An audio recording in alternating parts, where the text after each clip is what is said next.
수강생 여러분 안녕하세요. 국제법을 맡고 있는 고비안입니다.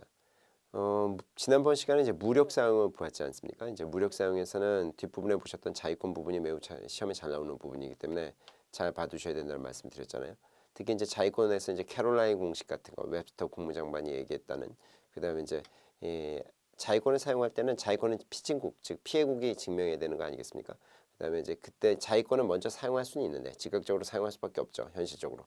그런데 안보리에 보고해야 되고 안보리가 어떻다 액션을 취하게 되면 그때 자위권을 걷어들여야 되는 거 아니에요? 그 부분이 아주 중요하니까 잘 봐두셔야 된다라는 말씀 드렸어요. 그 밖의 내용들도 꼭 좀 복습을 잘 해주십시오. 그러면 또 오늘 이야기로 들어가 볼까요? 오늘은 이제 그 밖의 무력 사용부터 이제 보셔야 될 것 같아요. 그 밖에 무력 사용들에는 어떤 것들이 있냐라고 한다면 이제 복구라는 개념이 있습니다. 복구라는 개념은 이 상대방의 어떤 위법 행위로 피해를 받은 국가, 즉 피해 국가가 있는 거 아니겠습니까? 그럼 가해 국가에 대해서 그 정도의 어떤 뭡니까 상응하는 정도의 손해를 끼칠 수 있다. 그걸 복구. 근데 이제 이 복구라는 게 기본적으로 원칙적으로는 예전에 카운터 메저스 같은 개념으로 이야기는 좀 어려워요. 그래서 여기는 원칙적으로 위법이 되는 거예요. 위법이. 다만 이제 이거를 위법성을 조각시켜 줄 수 있는 부분이 있겠느냐 이렇게 보는 거죠. 그래서 여기 예를 들어서 이제 만약 상대국이 자국 선박을 압류해 버린다는 거죠. 억류해 버리고 그러면 우리도 어떻다 이거를 압류해 버린다라는 거죠. 그래서 이제 이 카운터 메저스처럼 하는 건데 다만 이제 그러나 이게 비례성을 상실해 버리면 좀 어렵다는 거죠. 복구라는 걸 인정해 주기 어려운 부분이 되는 겁니다. 근데 이 복구는 보복하고는 좀 다른 겁니다.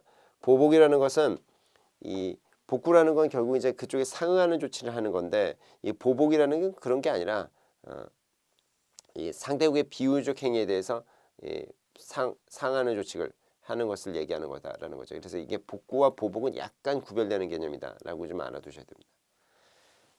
이해되실 거고 무력 복구의 가능성이 있느냐 그런 거죠. 잠깐만요. 예. 무력 복구가 가능하냐 이 부분은 잘 보셔야 돼요. 그나마 보시려고 한다면 이 복구에서는 그러면 이 무력 복구가 일견 어떻게 전쟁과 굉장히 유사하단 말이죠. 그렇기 때문에 다만 이제 근데 복구라는 개념 자체가 전쟁을 하고 싶다는 건 아니라는 거죠. 일시적인 어떤 개념으로 사용한다는 거죠. 그래서 과거에는 이 복구 19세기까지는 뭐 무차별 전쟁관이기 때문에 무력 복구 같은 것들을 뭐 허용하는 거죠 언제나. 그런데 현대에 와서는 기본적으로 자위권이 아닌 무력 사용에 대해서는 일반적으로 금지한단 말이죠. 그렇기 때문에 이게 가능한지가 문제가 되는 거예요. 이게 가능한지. 그렇다면 자위권의 행사에 해당되지 않는다면 무력 복구를 인정하기가 어렵다. 얘기가 되는 거예요. 그래서 이게 이 복구라는 개념이 이 대응 조치인 카운터 메저랑 많이 굉장히 비슷한데 이 무력 복구 문제 때문에 이 무력 복구라고 한다면 그때는 삼가해야 된다. 그렇기 때문에 이 카운터 메저하고는 조금 그 부분에서는 달라지게 된다. 예전에 1986년에 리비아가 이 독일의 베를린 소재에서 디스코텍에서 이 미군들이 많이 있던 곳에서 테러를 가한 적이 있는데 이거에 대해서 미군이 이제 리비아를 공격했던 케이스가 있어요. 이 케이스는 뭘로 볼 거냐, 복구로 볼 거냐 그랬더니 유엔 총회가 뭐라고 했냐면 이거 국제법적 위반이다 미국이. 리비아가 뭐 잘했다는 게 아닌데 이걸 무력 복구라는 이거를 인정하기 어렵다라는 얘기를 했다는 거죠.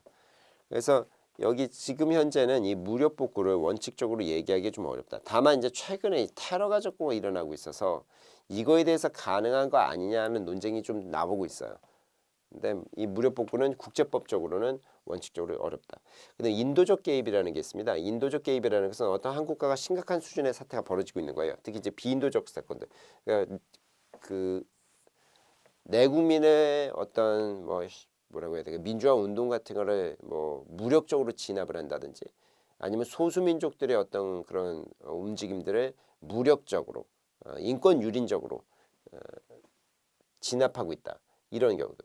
이런 경우에 당사국이 이걸 수습할 능력이 없단 말이죠. 그런 어떤 의사도 없고 이런 경우도 이제 인도적 개입을 할 수 있겠냐 이 문제가 나오는 거예요.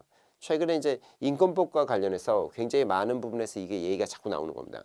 그래서 인도적 개입이 허용되느냐 이게 논란이 많은 건데 문제는 인도적 개입을 하게 되면 찬성론자들은 그래요.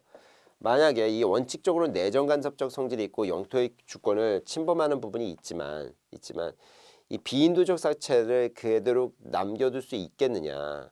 그렇다면 그거는 유엔의 헌장의 목적과도 배치하지 않느냐, 그러니까 잘 일치하지 않는 게 아니냐라고 보는 거죠. 그렇다면 유엔 원장에 의해서 이런 거는 인도적 개입이 가능하지 않겠냐. 그래서 넓게 보면 국제관습법적으로 허용되는 것이다 이렇게 얘기해요.